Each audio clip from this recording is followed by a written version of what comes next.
Maya-maya, nag-alala si Jinho. Tinanong si Yakso kung okay lang siya, dahil nasa masamang kalagayan si Yakso, at nang tanungin ni Wanggo si Yakso, kung ano ang nangyari, sumagot si Yakso na tumakbo lang siya ng ilang laps kasama ang bagong lalaki. Sabi ni Yakso, sa nanginginig na boses, na mukhang wala siya sa prime condition ngayon, at parang nilalamig siya. Bigla, iminungkahi ni Jinho na gawin nila itong isang no contest at gawin itong muli sa susunod. Sumasang-ayon si Yakso, ngunit nagtataka si Wanggo kung paano inilagay ni Jinho ang isang atleta hanggang dito. Nagtanong si Wanggo kung si Jinho ay isang marathoner o isang bagay, na sinagot ni Yakso na si Jinho ay isang batang lalaki lamang sa kolehiyo, kaya naisip ni Wanggo na kailangan niyang gawin ang isang bagay sa kanyang sarili. Samantala, sinabi ni Tiho kay Jinho na bukas ay ang kanyang unang pagsasanay, kaya dapat niyang tiyakin na mas matalas kaysa sa karaniwan, na sinagot ni Jinho ng okay. Kinabukasan, ang pinuno ng squad na si Wanggo ay nagpakita kay Jinho ng isang 155 milyang metrong hinayla na howitzer, at sinabing ito ay magiging kaibigan ni Jinho sa loob ng 2 taon. Sinabi ni Jinho na ito ay napakalaki, at tinanong kay Wanggo ang hanay ng howitzer na ito, kung saan sumagot siya na ito ay 15 kilometro na may normal na pag-ikot at 30 kilometro na may balot. Nang tanungin ni Jinho kung ano ang casualty radius ay sumagot si Wanggo na nasa 25 kilometro ito, ngunit tinanong niya kung bakit nagtatanong si Jinho. Matapos marinig ito, nagulat si Jinho at naisip na hindi nakakagulat na nawala ang mga martial artist. Nagtataka si Jinho kung maaari nilang maiwasan ang isang artillery round na magmumula sa 15 kilometro ang layo na pumapatay sa lahat sa 25 metrong radius. Iniisip ni Jinho na kung puspos sila sa mga bagay na ito, hindi mahalaga kung ang isang tao ay nasa unang klase o nasa pinakamataas na antas ng martial arts. Iniisip ni Jinho na ligtas niyang ipagpalagay na ang martial artists ay walang laban sa isang modernong militar. Samantala, makikita ni Wonbo na natatakot si Jinho, ngunit sinabi niya sa lahat na lumipat sa pangunahing training ground at magsanay kasama ang mga Jack's crew guys. Nagtataka si Jinho kung sino sila, ngunit biglang, ipinakita sa kanila ni Wanggo ang tornilyo at ipinakita kung paano nila ito idinikit sa howitzer at inilipat ito upang itaas ang howitzer. Sinabihan sila ni Wanggo na isipin ito tulad ng mga Jack's crew na ginagamit nila para sa mga kotse. At sabi nila, okay. Gayunpaman, sabi ni Wanggo habang ang mga kotse ay 100 kilograms lamang, ang bagay na ito ay tumitimbang ng 7 tonelada. At nagsasabing pinag-uusapan nila ang isang ganap na naiibang klase ng timbang, kaya dapat silang mag-ingat. Sinabi ni Wando kay Jinho na lumabas at subukan ito. Pero ginagawa niya ito dahil sa tingin niya ay masyadong overperformer si Jinho. Iniisip ni Wanggo na sa ganitong bilis, si Jinho ay haantong sa demoralisasyon sa kanyang mga nakatataas, kaya sa tingin niya ay kailangan niyang gawin ito para sa hierarchy ng lugar na ito. Umaasa si Wanggo na naiintindihan ni Jinho, ngunit alam niyang ang Jack's crew na ito ay karaniwang pinapatakbo ng isang grupo ng 2 tao, at ginagamit din ito bilang isang seremonya ng pagpasa para sa mga bagong lalaki sa artillery sa pamamagitan ng paggawa sa kanila na mag-isa.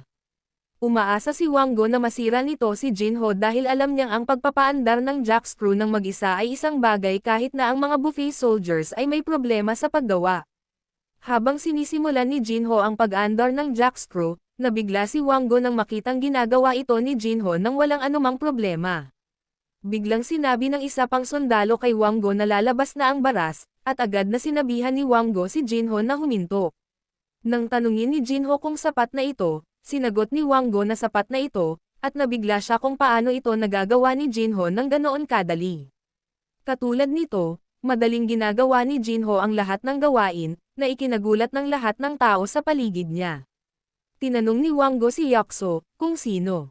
Ang impyerno ni Jinho na sinagot ni Yakso na hindi rin niya alam, at sinabi na, ayon sa isa pang bagong lalaki na kasama ni Jinho, tinawag nila si Jinho na Terminator sa pangunahing pagsasanay, habang pinapanood si Jinho na naglilinis. Nang tanungin ni Wanggo si Yakso kung walang dapat ipagtaka tungkol kay Jinho, sumagot siya na perpekto si Jinho sa lahat mula sa standby hanggang sa paglilinis. Sabi ni Yakso, parang may OCD siya sa pagtingin lang sa kabinet ni Jinho. Biglang sinabi ni Wanggo na gugugol niya ang natitirang oras niya sa panunood ng TV dito, kaya pinamunuan niya ang natitira kay Yakso. Si Wang Go ay tumutugtog sa isang palabas sa pagkanta kung saan ang isang bagong mang-aawit, si Yang Si, ay tinawag sa entablado upang kumanta. Nagsisimula ng manood ng palabas ang buong squad. At nang tanungin ni Wang Go kung sino ang bagong mang-aawit na ito, sumagot si Hai Wo Shu na siya ay isang bagong mang-aawit na nagdebo, at siya ang nangungunang tier sa pagkanta, pagsayaw at pagkakaroon ng magandang katawan. Biglang sinabi ni Jinho kay Haisu na lumipat dahil kailangan niyang linisin ang lugar. Sumigaw si Yakso na lilipat siya pagkatapos kumanta niyang SI. Nagtataka si Jinho kung bakit gusto ng mga tao ang mga mang-aawit na iyon. Kasi hindi naman sila exceptional sa pagkanta. Ngunit bigla siyang nabigla nang makitang kapatid niya ito, si Yang Yunyang. Agad na tinawagan ni Jinho si Cho, at sinabi ni Cho na isang karangalan, dahil hindi niya inaasahan na unang tatawag si Jinho sa kanya. Tinanong ni Jinho kung nanonood ba si Cho sa TV. Naiintindihan ni Cho na pinag-uusapan niya si Yeonyang, at sinabing walang ideya si Jinho kung gaano siya kasikat sa industriya. Sinabi ni Cho na dapat masiguro ni Jinho sa militar kung gaano siya kahusay. Pero galit na tinanong ni Jinho si Cho kung sino ang nagpasuot kay Yeon ng ganyan at sumayaw. Nag-alala si Cho at sinabing, dapat ay ang stylist at ang choreographer. Pero tinanong ni Jinho kung sigurado ba siya. Nagsimulang pagpawisan si Cho sa tensyon at sinabing, ang stylist ang nagpapasya sa mga damit na ginagawa ng koreograpo sa koreografya, at ganoon ang karaniwang mga bagay. Sinabihan ni Jinho si Cho na tanggalin sila kaagad at baguhin ang kanyang konsepto. Ngunit natakot si Cho dahil hindi niya masabi kay Jinho na nakapagdesisyon na siya. Nang sabihin ni Cho, sa isang nakakatakot na boses, na hindi niya akalaing magugustuhan iyon ni Yeonyang, dahil natutuwa siya sa lahat ng interes na nakadirekta sa kanya, tinanong ni Jinho kung ano ang ibig niyang sabihin. Sinabi ni Cho na narinig niyang bibisitahin siya ng pamilya ni Jinho bukas, kaya sinabihan niya itong kausapin sila mismo, na sinagot ni Jinho na gagawin niya iyon pagkatapos patayin ang telepono. Iniisip ni Cho kung halos mawalan siya ng trabaho ngayon lang. Kinabukasan, nang bumisita ang pamilya ni Jinho, nagulat ang lahat upang makita si Yang Si at tinanong niya si Jinho kung hindi makikinabang sa kanyang buhay sa militar ang pagpapakita ng lahat ng maganda sa TV. Galit na sinagot ni Jinho na hindi niya kailangan ang alinman sa mga iyon. Pinipilit ni Jinho na maging kalmado, sinabing mukhang nakalimutan na niya na siya ay isang mag-aaral, at mahigpit na sinabi sa kanya na baguhin ang kanyang konsepto at mga kanta sa isang bagay na nababagay kaagad sa kanyang katayuan bilang isang mag-aaral. Gayunpaman, sumigaw si Yeonyang kung bakit siya masyadong mapang-api at sinabi sa kanyang mga magulang na si Jinho ay malapit nang sirain ang kanyang karera. Kapag sinabihan sila ni Yeonyang na may sasabihin, sabi ni Yang, may point si Jinho. Sinabi ni Jinho na maaaring maging isang celebrity ang problema, at masyado pang maaga para sa isang estudyanteng tulad niya na magdebo, ngunit tinutuya niya na mukhang maaga. Siyang gumawa ng desisyon. Samantala, hindi siya pinapansin ni Jinho at tinanong ang kanyang ama kung hindi sumama si Park sa kanila. Ngunit galit na nagtanong si Yeonyang kung bakit niya siya hinahanap sa pagbisita sa kanyang pamilya, at tinanong kung sila ay nagde-date. Galit na sinabi ni Jinho sa kanya na ay zip ito, at sinabi ng kanyang ama na nag-aalala siya kung sasabihin niya ito kay Jinho o hindi. Sinabi ni Yang na tinawagan niya si Park at hiniling na sumama sa kanila, ngunit ang paraan ng pagsasalita niya, at ang kanyang boses ay nanginginig na parang kakaiba, na parang may nangyayari. Nag-aalala si Jinho at nagtanong kung masasabi pa ba siya ng kanyang ama tungkol dito.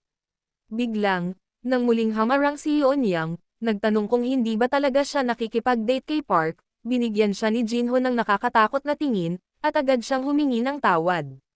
Iniisip ni Yeonyang na siya ang laging nangunguna laban kay Jinho noong bata pa sila, ngunit mas nakakatakot siya kaysa kay tatay ngayon.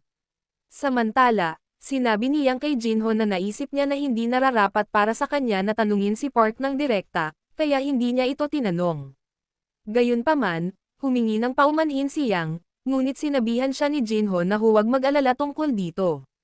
Sa palagay niya, dahil malapit na ang 100 araw na pahinga, dapat niya itong bisitahin kahit minsan, at umaasa na maayos ang kalagayan ni Park. Pagkalipas ng ilang araw, nang magsimula ang pahinga, nasa sabik si Yang Hil na sa wakas ay nakuha na nila ang kanilang pahinga. Biglang nagtanong si Hilyang kung paano uuwi si Jinho, na sinagot naman ni Jinho na pwede na lang siyang sumakay ng bus o kung ano. Pero namangha si Hilyang sa pagiging kalmado ni Jinho. Gayunpaman, nang tanungin ni Hilyang kung paano makapunta sa Seoul Station mula rito, naisip ni Jinho na si Hilyang ay isa ring tahimik na bata. Biglang dumating si Cho sakay ng kotse at sinabi kay Jinho na ipapasakay niya si Jinho sa Seoul, ngunit sinabi ni Hilyang na hindi sinabi ni Jinho sa kanya na siya ay isang rich kid.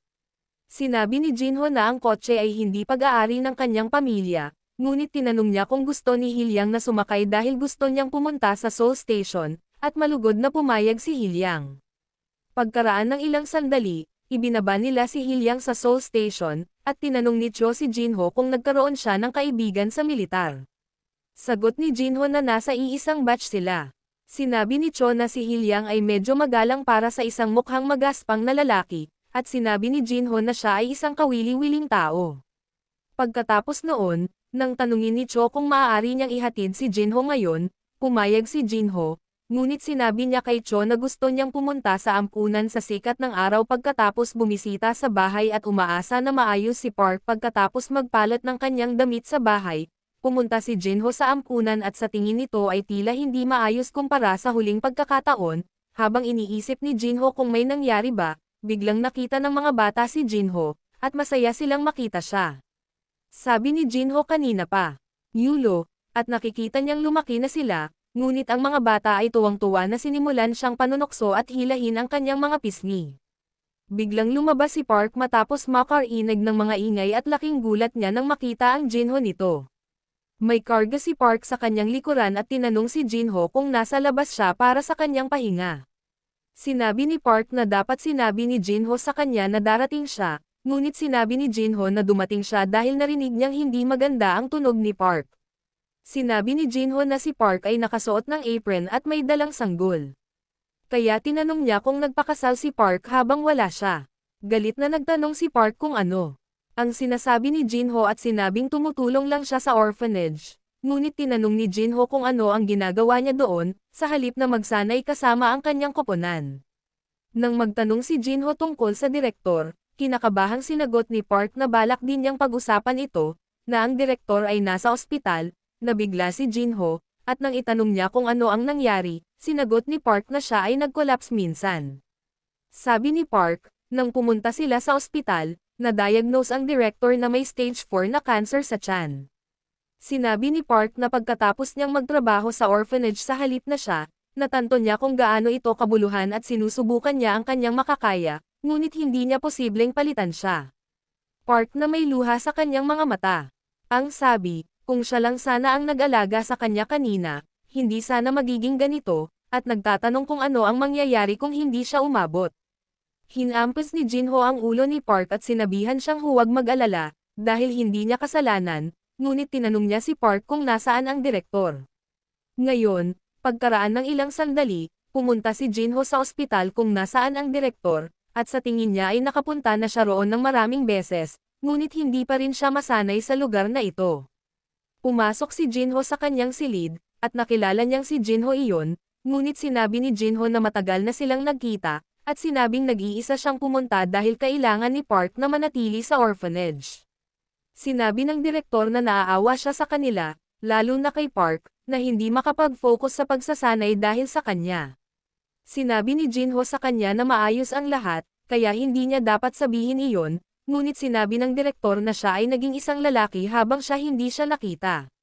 Si Sister Lee Hae-sok ang direktor ng Sunshine Orphanage, ang lugar na nagpalaki kay Park Yaman at Jinho ay ilang beses na siyang nakilala dahil sa kanyang pagbisita sa orphanage.